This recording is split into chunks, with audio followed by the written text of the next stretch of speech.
خدا جو ہے کبھی آپ غضب کی نسبت دیتے ہیں غضب اللہ علیہم، کبھی آپ کہتے ہیں راضیۃ مرضیہ، رضا کی نسبت دیتے ہیں۔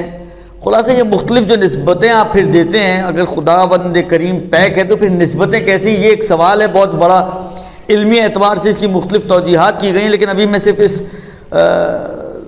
تفسیر صافی سے اور تفسیر المیزان نے بھی اس کو نقل کیا ہے، دونوں تفسیروں میں موجود ہے، آپ کی خدمت میں عرض کر رہا ہوں کہ یہ روایت انہوں نے وہاں پر پیش کی ہے چھٹے امام سے، کہ اس کی توجیہ دیکھیں، ایک تو توجیہ ہے کہ آپ عقلی اعتبار سے اس کی توجیہ کریں گے نا، جو علمی اعتبار سے توجیحات ہوتی ہیں کہ جی ایسی توجیہ ہو کوئی کہ واجب الوجود ہونے کے ساتھ بھی سازگار ہو جائے اور یہ مسئلہ بھی حل ہو جائے کہ یہ خدا کو، جیسا مطلب ایک اشارتاً عرض کروں آپ کی خدمت میں، صاحب کفایہ کہتے ہیں کہ یہ جہاں پر جن چیزوں کی نسبت خدا کی طرف دی جاتی ہیں عام طور یہ وہ موارد ہوتے ہیں کہ جو تقاضا کرتے ہیں کہ انسان کو مثلا خوش ہونا چاہیے۔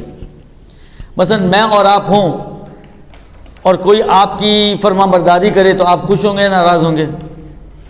کوئی آپ کی اولاد ہے، آپ نے ان سے کوئی کام کہا اور انہوں نے آپ کی فرما برداری کی، اطاعت کی، نعلن بے نعلن آپ کی فرمائشات کو پورا کیا، آپ خوش ہوں گے یا نہیں ہوں گے؟ خوش ہوں گے۔ یعنی یہ موقع ایسا ہے کہ آپ کو خوش ہونا چاہیے، فرما برداری کا موقع خوشی کے ساتھ سازگار ہے۔ اچھا یہی اولاد جس کے اوپر آپ نے انتہائی محنت و مشقت کر کے پال پوس کے بڑا کیا ہے، آج آپ کے مقابلے میں کھڑی ہو جائے، آپ کی فرما برداری کرنے کے لیے تیار نہ ہو، نافرمان ہو جائے نعوذ باللہ اور خدا نہ خواستہ، تو آپ کو کیا ہوگا؟ دکھ ہوگا نا، ناراضگی ہوگی نا، غصہ آئے گا نا۔ یہ سارے وہ یعنی مورد ایسا ہے کہ جس کا تقاضا یہ ہے کہ یہ غصے کا مورد ہے، یعنی اس مورد کا تقاضا یہ ہے کہ یہ غصہ ہونا چاہیے اس کو، ذات کو، جو بھی اب ذات ہو، یا ناراض ہونا چاہیے۔ تو اس مورد کے اعتبار سے خدا کی طرف نسبت دی گئی ہے۔ مثلا جب بندہ مطیع اور فرما بردار ہوتا ہے، جب پروردگار عالم اپنے مطیع و فرما بردار بندوں کی بات کرتا ہے تو خوشحالی کا اظہار کرتے ہیں، اس لیے کہ اطاعت کا مرحلہ ہے، یہ بندے وہ ہیں جو مرحلہ اطاعت میں بہت آگے ہیں، لہذا پروردگار عالم خوشحال ہوتا ہے، یعنی مورد ہے کہ یہ خوشحال ہو خدا۔ یعنی اگر خدا نہ ہوتا اور بندہ ہوتا تو وہ بھی خوش ہوتا، یوں سمجھ لیں آپ۔ اگر خدا نہ ہوتا اور بندہ ہوتا تو وہ اس مورد میں ناراض ہوتا۔ تو یہ مورد کی خوشی اور ناراضگی ہے کہ جس کو خدا کی طرف دی جاتی ہے مجازاً مثلا۔ تو ایک توجیہ اس طرح سے کی گئی ہے تو انشاءاللہ آگے جا کے آپ لوگ اپنے علمی دورے میں پڑھیں گے۔ لیکن یہاں پر کیا بیان کیا انہوں نے؟ چھٹے امام سے جب اس نے سوال کیا راوی نے، تو مولا فرماتے ہیں کہ انہ قال فی ھذہ الآیۃ ان اللہ تبارک تعالی لا یعصف کعصفنا ولکنہ خلق اولیاء لنفسہ یعصفون ویرضون۔ پروردگار عالم کا تعصف یا ناراضگی ہماری ناراضگی کی طرح نہیں ہے، یعنی واجب الوجود کی ناراضگی اور ممکن الوجود کی ناراضگی میں فرق ہے۔ خدا کی ناراضگی میں اور ہماری ناراضگی میں فرق ہے۔ ہماری ناراضگی خود ہمارے اندر آتی ہے، ہماری ناراضگی خود ہمارے نفس میں آتی ہے، خوشی اور ناراضگی جتنی بھی ہماری اس کی نسبت وہ ہمارے نفس سے نکلتی ہے، لیکن خدا میں تو ایسا نہیں ہے۔ تو پھر کہتے ہیں کہ پروردگار عالم نے خلق اولیاء لنفسہ، اپنے لیے کچھ اولیاء کو خلق کیا ہے کہ یعصفون و یرضون، کہ وہ اصل میں خوش اور ناراض ہوتے ہیں، اور ان کی خوشی اور ناراضگی کو دیکھ کر کہا جاتا ہے کہ اگر یہ خوش ہیں تو خدا خوش ہے، یہ ناراض ہیں تو خدا ناراض ہے۔ تو اولیاء کی خوشی اور ناراضگی محور ہے پروردگار عالم کی خوشی اور ناراضگی کا۔ اگر تمہیں یہ دیکھنا ہے کہ خدا تم سے راضی تو دیکھو کہ یہ تم سے راضی یا نہیں۔ اگر تمہیں دیکھنا کہ کہیں خدا نہ خواستہ خدا تم سے ناراض تو نہیں، تو یہ دیکھ لو کہ یہ تم سے ناراض ہیں یا نہیں ہیں۔ پھر امام فرماتے ہیں وَهُمْ مخلوقون، یہ بھی خدا کی مخلوق ہیں۔ اب یہ شاید اللہ کچھ ان لوگوں کے لیے کہ جو ان ہستیوں کو خدا سے ملا دیتے ہیں جا کے اور متصف کر دیتے ہیں خدائی عناوین سے، تو اس کی خاطر شاید بیان کیا ہو کہ وہم مخلوقون، یعنی ایسا نہیں ہے کہ خدا کی خوشی اور محور کا سبب یہ ہے تو یہ خود ہی خدا ہو گئے، یہ خود خدا نہیں ہے، یہ مخلوق ہیں، ہم مخلوقون مربوبون، خدا کی تربیت شدہ ہیں، ان کی تربیت خدا نے کی ہے۔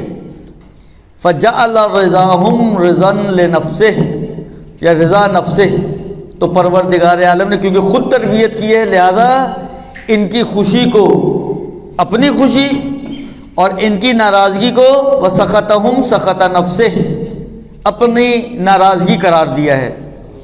ولیس ان ذالک وذالک لانہ جعلہم دعاۃ الیہ، اور کہتے ہیں اس کی وجہ یہ ہے کہ پروردگار عالم نے ان کو قرار دیا ہے خدا کی طرف بلانے والا، والادلہ علیہ، اور یہ خدا پر دلیل بنتے ہیں، کیونکہ یہ خدا کی طرف بلانے والے ہیں اور خدا کی ذات کے اوپر دلیل بنتے ہیں، لہذا پروردگار عالم نے ان کو محور بنایا ہے اپنی خوشی اور ناراضگی کا۔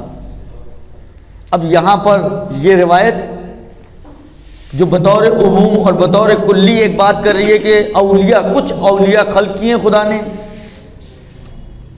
کہ جن کی خوشی خدا کی خوشی، جن کی ناراضگی خدا کی ناراضگی۔ اب جس کے اندر یہ صفت آپ کو ملے، چاہے وہ مرد ہو چاہے وہ زن ہو، چاہے وہ چھوٹا ہو چاہے وہ بڑا ہو، سمجھ جائیں کہ وہ اولیاء اللہ میں سے ہے۔ لہذا اب یہاں پر اللہ کے رسول کی وہ بہت ہی مشہور و معروف روایت کو آپ ضمیمہ کریں، صغرا کبرا بنائیں ذرا، یہ کبرا ہو گیا، اب صغرا لے کر آتے ہیں ہم،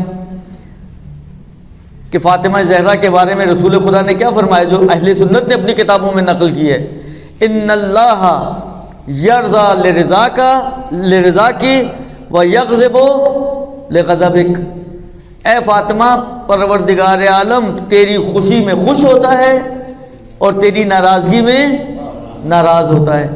یعنی بالکل بے عینی وہی بات جو چھٹے امام اپنے دور میں آ کر ان اولیاء کے لیے بیان فرما رہے ہیں، چھٹے امام کا کبرا دینے سے پہلے رسول خدا نے اس کا صغرا بیان کیا ہے۔ چھٹے امام کا کبرا بیان کرنے سے پہلے رسول خدا نے اس کا صغرا بیان کیا ہے۔ ہذہ ما یرضا برضاھا اللہ وما، بہت زیادہ ہو گیا، تھوڑا ہلکا ہو جائے تو اچھا ہے۔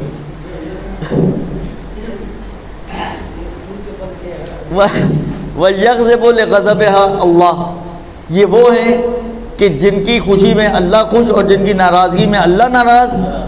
اور پھر کبرا لیں کہ کل من کان ہکذا فہو اولیاء للہ، جو بھی یہ خصوصیت رکھتا ہے تو وہ اللہ کے اولیاء میں سے ہے۔ نتیجہ نکلے گا کہ فاطمہ زہرا اولیاء اللہ میں سے ہے۔ تو یہ تو ایک بہت ہی عمومی روایت ہے جو بیان کر رہی ہے کہ یہ مظہر خوشنودی اور ناراضگی پروردگار عالم ہے۔